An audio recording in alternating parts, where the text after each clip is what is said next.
అనేది కొత్త ఏమీ కాదు అనే విషయాన్ని ప్రజలు తెలుసుకోవాలని మనం చేస్తున్నాం. చిత్రం ఏంటంటే శ్రీదేవితో వెళ్తే వెళ్ళాడు.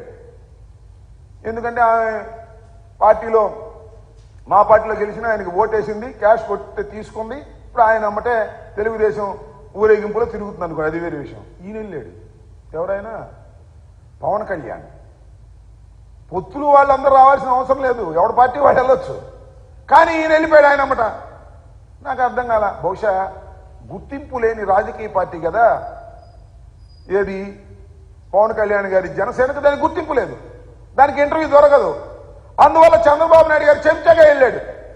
నేను అడుగుతా ఉన్నా, పవన్ కళ్యాణ్ గారు ఎందుకయ్యా మళ్ళీ నీ గ్లాసు గుర్తు ఆ సైకిల్తోనే పోటీ చేయలేదు, ఎందుకు వచ్చిన కూడా ఇదంతా విలీనం చేసాయి, కొట్టాయి దెబ్బ మీద దెబ్బ. ఏమైంది? కొద్దిగా క్యాష్ కొద్దిగా ఎక్కువ అడుగు సరిపోద్ది, దేవుని దానిలో మేము విలీనం చేస్తామండి, సైకిల్ గుర్తు మీద మేము పోటీ చేస్తాం, కాస్త కొద్దిగా ఇంకొద్దిగా ప్యాకేజీ పెంచండి అని అడుగు. ఆయన కూడా రెడీగా ఉన్నాడు, పాప సొమ్ము సంపాదించినంత రెడీగా ఉన్నాడు. అవి కూడా నీకు ఇచ్చేసి ఏకంగా దీనిలో తీసుకువెళ్ళేటటువంటి కార్యక్రమం చేస్తాడు, గుర్తుపెట్టుకోమని కూడా ఈ సందర్భంగా మనం చేస్తున్నాం. చంద్రబాబు నాయుడు గారు చాలా దుర్మార్గమైన రాజకీయాలు చేయటంలో నిష్ణాతుడు. చెప్పిన మాట చెప్పుకోకుండా మోసం చేసే కార్యక్రమాలు చేస్తున్నాడు. విచ్చలవిడిగా దానికి తోడు తానా తందానా అనే పత్రికలు బయలుదేరాయి. అవి చూస్తే ఒకవేళ నిజంగా ఎప్పుడన్నా నేను కొన్ని పత్రికలు చదువుతుంటా పైన హెడ్డింగ్లు, ఎవరు చూడమా నాకు చూస్తే ఎట్లా ఉంటుందంటే చంద్రబాబు నాయుడు వచ్చేసి అధికారంలో కూర్చున్నట్టే ఉంటుంది. ఆ ఈనాడు ఒకటి ఆంధ్రజ్యోతి ఒకటి రాస్తుంటే అయిపోయింది వైఎస్ఆర్ కాంగ్రెస్ పార్టీ పని, తెలుగుదేశం అధికారంలోకి వచ్చేసింది అనేటువంటి పిచ్చిరాతలు రాస్తున్నారు, అభూత కల్పనలు రాస్తున్నారు. జగన్మోహన్ రెడ్డి గారి మీద రాస్తున్నారు. జగన్మోహన్ రెడ్డి గారు అంటే జైలుకి వెళ్ళిపోతాడంట, ఎన్నో వాయిదాలు లెక్కేశారు, ఆ వాయిదాలకు హాజరు కాలేదంట అని రాస్తారు. అది రాత్రి రాశారు. ఒకవేళ అది ఊహించుకు రామోజీ రాస్తున్నాడు. షర్మిల గారు వస్తేనంట జగన్మోహన్ రెడ్డి గారు ఏదో అన్నా అంట, రాధాకృష్ణ రాస్తున్నాడు, బల్ల కింద ఉన్నాడో బాతుల్లో ఉన్నాడు, నాకు అర్థం కాల. ఎందుకంటే ఈ పిచ్చి మీకు, మీరు ఎన్ని చేసినా ఎన్ని దుష్టాగ పన్నాగాలు చేసినా తిరిగి మళ్ళా ఈ రాష్ట్రంలో వైఎస్ జగన్మోహన్ రెడ్డి ముఖ్యమంత్రి. దొంగ ఓట్లతో మాకు పని లేదు, మాకల్లా ప్రజాస్వామ్య పద్ధతుల్లో ప్రజలకు మేలు చేశాం, ఇచ్చిన ప్రతి వాగ్దానాన్ని నిలబెట్టుకున్నాం, ప్రజల గుండెల్లో చిరస్మరణీయమైన ముద్ర వేసుకునే క్రమంలో జగన్మోహన్ రెడ్డి పరిపాలన చేశాడు. ఈ నెల నుంచి 3,000 రూపాయల పెన్షన్ ఇస్తున్నాం, ఇచ్చిన మాట నిలబెట్టుకున్నాం. అందువల్ల మేము మళ్ళా తిరిగి అధికారంలోకి రాబోతున్నాం. ఇది ఎవరిని అడిగినా చెప్తారు, ఏ సర్వేని అడిగినా చెప్తారు. ఇవాళ మీరు ఎలక్షన్ కమిషన్ వచ్చింది కదా అని చెప్పేసి పుత్రుడు దత్త తండ్రి ఇద్దరు వెళ్ళి అక్కడ ఏదో రిప్రజెంట్ చేసి అసలు విషయాలు వదిలేసి ఏదో కొసల విషయాలు మాట్లాడి మమ్మల్ని బదనాం చేయాలనే ప్రయత్నం చేస్తున్నారు. ఇది దుర్మార్గమైనటువంటి ప్రయత్నం. పొత్తులు పెట్టుకుంటే పెట్టుకున్నారు, కలిసి తిరిగితే తిరిగారు, మాకేం అభ్యంతరం లేదు. అసలు సీట్లు పంచుకునే కార్యక్రమాలు ఏంటో ఇంతవరకు మీకు తేలలేదు. జగన్మోహన్ రెడ్డి గారు నేను మనవి చేస్తున్నా, ఎక్కడ ఏ విధంగా టీంను సెట్ చేయాలి.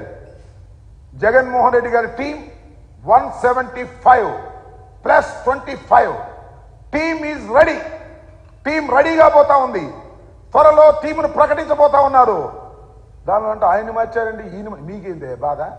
ఎవరిని మార్చితే మీకేంటి బాధ?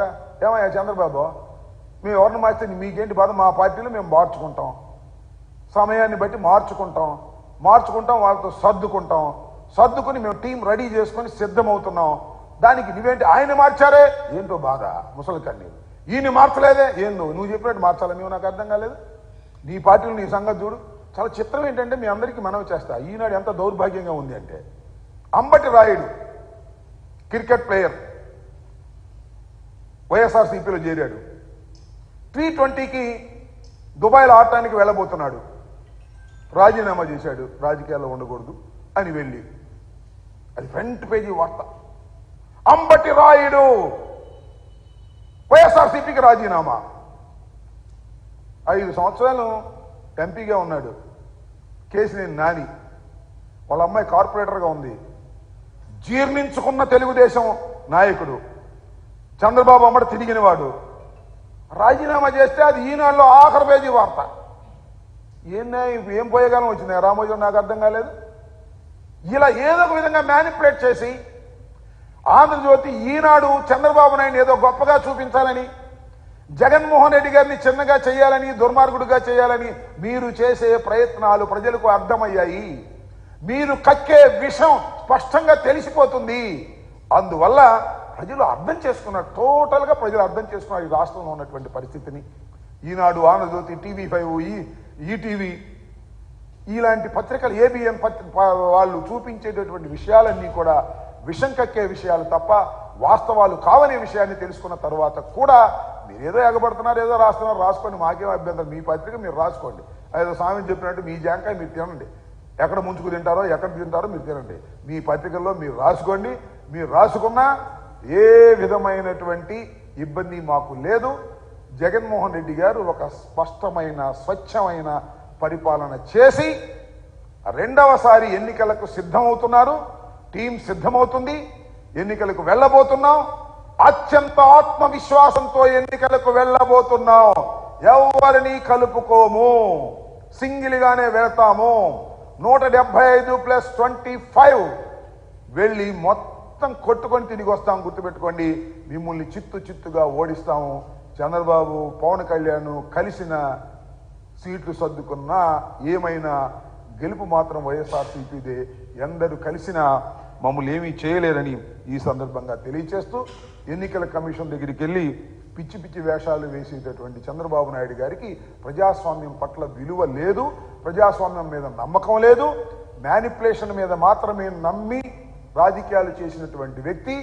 ఆయన నిజస్వరూపం ప్రజలకు అర్థమైంది. అర్థమయ్యే విధంగా రాజశేఖర్ రెడ్డి, జగన్మోహన్ రెడ్డి గారు చెయ్యగలిగారు కాబట్టి ఇక చంద్రబాబు పని అయిపోయింది. సాపా సంకా సర్దుకొని హైదరాబాద్ స్వగృహానికి వెళ్ళవలసినటువంటి పరిస్థితి ఏర్పడుతుంది after this election. Thank you. ఇంకా